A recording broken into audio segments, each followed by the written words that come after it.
Hello again, this is Will's weekly football roundup. I've slightly given up on the football shirts because I had a slight issue with the company that did the mystery football shirts. So I might look into doing something like that again because I've very limited amount of football shirts. I've only got 6 or 7 probably. So I'd run through them very quickly and I think I've probably worn them all whilst doing these recordings.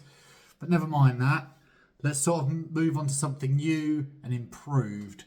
So, speaking of improved, we're going to look at the most improved 11 of the Premier League this season. So, a couple of caveats. I'm not looking at players that have played outside the Premier League. I'm not looking at players that have played Championship, La Liga, Ligue 1. So, it's not going to be too much in the way of players that have come up, sort of having been recently promoted. This is looking at the players that were here last season that were potentially okay or potentially very good and have just gone to that next level.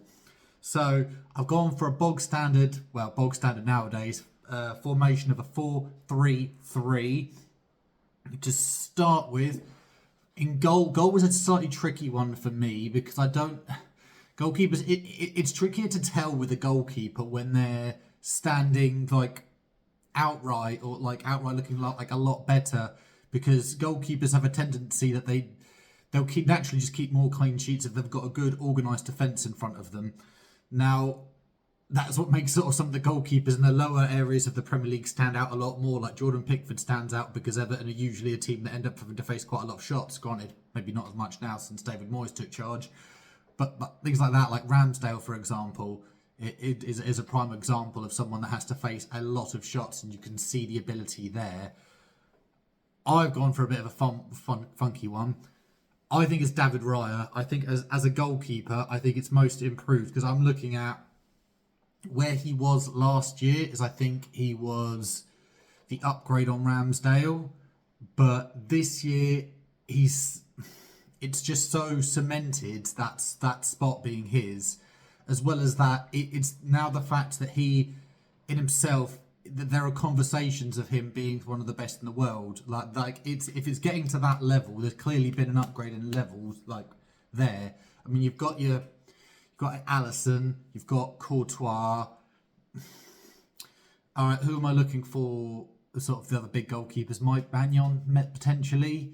I think Neuer's sort of dipped off a little bit. Raya is someone that I very much think is sort of trying to knock on that door of being that level of goalkeeper. I think he is that good from his distribution, his ability to come out and claim crosses, and his sheer shot-stopping ability. I just think that's a level right there.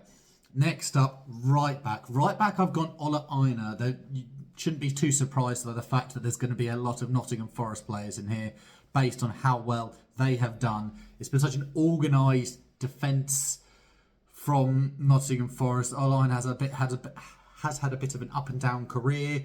I think he's firmly established in this Nottingham back line. They're a team that some people could say arguably play on the counter-attack quite a lot, and that's their strength, but that means they need to be defensively reliable, and Ola Aina is a good, strong, reliable player there, not a question. Next up, we've got Murillo from Nottingham Forest. His partnership with Milenkovic has been the reason why Nottingham Forest have done so well, as they can soak up so much pressure and then just go at teams. Murillo, it's clear there's a bit of a class to that player. You sort of noticed a little bit last season, but I think he's potentially just gone on to that next level. I don't know whether that's because of his potential partnership with Milenkovic, but so sort of self-assured. I'm going to try and ignore that Everton game. Obviously, that came up and that's a bit of a blip, but I'm saying that's a blip. That's nothing more than that. He's been absolutely sort of quality. So young as well. The fact he's bursting into the Brazil squad should say something about that level of quality coming through. Next up, I've got Calvin Bassey at Fulham. He looked absolutely awful last year for Fulham. He really did. I've had a bit of a look into this, and quite a few people seem to be under the assumption. Now, I don't necessarily play at the highest level, so I can't speculate too much. It was simply a case of just switching over the defenders. Sort of left centre-back and right centre-back have their own demands and roles. And it was almost a case of doing that, and he looks like a completely different animal. He looks like the player that sort of there was at Rangers in their Europa League run. Obviously, he dipped off at Ajax. They didn't quite understand how to play. In Fulham, I think they were struggling a little bit at first, but they just shifted him around. And then he's got such a strong partnership with Anderson. I think most people would have thought Anderson was going to be the main centre back for Fulham. But you know what? Fair play to Calvin Bassey. Was not expecting that. Absolutely amazing. Next up, we have got Lewis Hall at left back. The fact that we're now saying we have an established England left back here should speak absolute volumes. He played 5 or 6 times actually starting last year. He looked so good going forward last year. There was always question marks over his defensive abilities. Now he looks just sort of strong, reliable, can go back and forward. With him and Livramento both sides, the fullbacks have become an absolute weapon for Newcastle. Strong defensively, contributing going forwards. Sort of how people used to have sort of nightmares over Liverpool's fullbacks. Maybe obviously not to those passing numbers, but just absolutely sort of absolute quality. And the fact that this has come up and potentially solved an England position is something I absolutely love as well, because I can't stand the idea of having to have fingers crossed and hope Luke Shaw's sort of going to be focused on England and actually getting back playing rather than playing around on TikTok or something like that. And actually, yeah, it's as simple as. Next up for the midfielders, this is a bit of a boring one because I know how much everyone has talked about and praised him about. It's Ryan Gravenberch. He looked so out of sorts in this Liverpool team last year. They didn't know what to do with him. We knew that there was quality there. I mean, you get that when you've been at Ajax and Bayern Munich. Bayern doesn't necessarily know how to fit, how to play him. And Ajax, there was obviously sort of the style of play and the level of the quality. You always stand out in the Eredivisie. But right now, it's just a case of he's someone that's comfortable on the ball, doesn't lose the ball, and can play it through from the defence to the attack. And looks at, and genuinely, after Salah, he's one of the first names on the team sheet. Let's have it outright. Next up, we've got Moises Caicedo. He was low-key actually quite good at the end of last season. However, it's such a nightmare for a player to have such a heavy fee. It can really burden a player down to the point that it's not necessarily fair on the player. I think there was a lot of issues over Harry Maguire, for example, a few years ago. He's not responsible for the amount of money that Man United decide to pay for him, or a club decides to pay for you. But that becomes so heavy on you that level of expectation is supposed to be so high. At this moment in time, Caicedo isn't far off what was actually paid by Chelsea to Brighton. He just looks one of the ultimate sort of CDMs at the moment, along with sort of people like Gravenberch. Maybe could stand out a bit more that Rodri's not playing this much this season. But he's got sort of the physical aspects, he's got the technical aspects, he can sort of read and see and understand the game. It's just a shame that sort of at this moment there's not quite a good understanding tactically from the whole Chelsea setup, potentially the manager. But at the start of the season, I think he was absolutely incredible. I think he's strong and reliable, but you can't, obviously, doesn't help with Chelsea if the front line ain't scoring. You don't look quite as good, but in this role, honestly, absolutely amazing. Next up in midfield, here's my fun, kooky one. I've gone for Ryan Christie as my other midfielder. Conventionally a winger when brought in from Celtic to Bournemouth. Didn't necessarily sort of stand out too much by any metrics. He's been playing in the middle of the field, and his ability to drive forward with the ball through those middle areas, being able to play the ball out to those wingers, to those strikers, to just go at things. It's just reinvention, sort of how Gravenberch sort of been remoulded position-wise is very much how I look about how Ryan Christie has. And Bournemouth have been absolutely amazing this year. And the decision to change his position has genuinely been absolutely incredible. It's sort of how Newcastle were when Joe Linton got to shift back from a striker to midfield, and they realised this player's got the abilities to play in this position.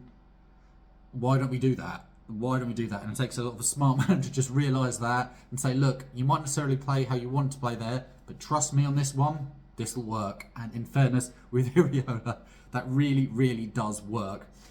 So the wingers are slightly unconventional because I'm slightly shoehorning one of them in here.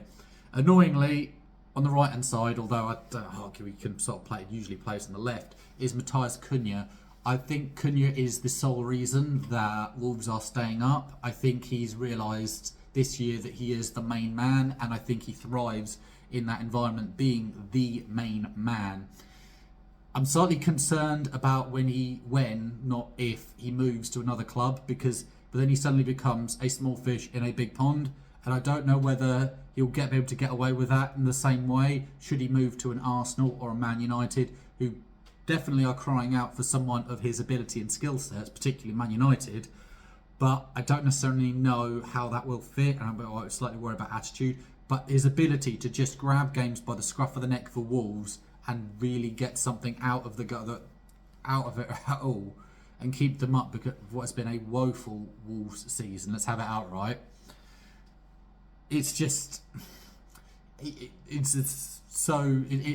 players like that down at that bottom end of the league are worth their weight in gold, and he is definitely one for that. I'm gonna look at the other winger before I go into the striker, because striker's a bit of a boring one. My left wing I've put is Morgan Rogers. I think he has stepped up again for Villa. I think he's the first name on the team sheet. His ability to drive forward with the ball, sort of technical ability, he just looks absolutely incredible. It was an absolute gem and an absolute steal that Villa just picked him up from Middlesbrough, and he is just this good and just this amazing. Obviously, with sort of the City Academy training behind him, looks absolutely just wow. And it's to the point that he could rightfully start knocking on Tommy T's door and saying, I want to be starting for this team. I'm good enough.